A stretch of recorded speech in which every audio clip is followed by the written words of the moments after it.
Assalamualaikum baraya, alhamdulillah dinten tadi mah sim kuring teh dilongo ku mamah pun bojo meuni asa bingah kacida aya keneh nu marhatoskeun ka sim kuring.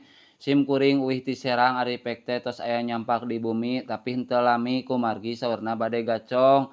Sim kuring teu gaduh bahan keuneun kur gaduh sampeu jadi urang alas sampeuna sugan ayaan soalna sok ditungtutan dialaan ku pun bojo.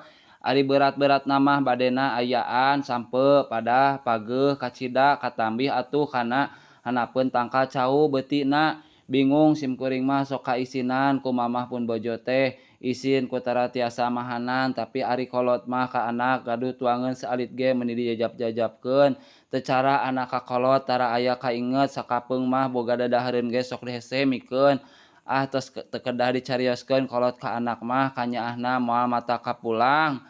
Alhamdulillah geuning sampe teh ayaan sakieu ge lumayan lah padahal mah sim kuring teh nuju ngaheler ketan anu kenging ngalatea bade dibahankeuneun tapi teu acan beres ngahelerna. Wios we enjing insyaallah dijajabkeun ku sim kuring bilih bade barang damel naon we tina ketan atuh nya.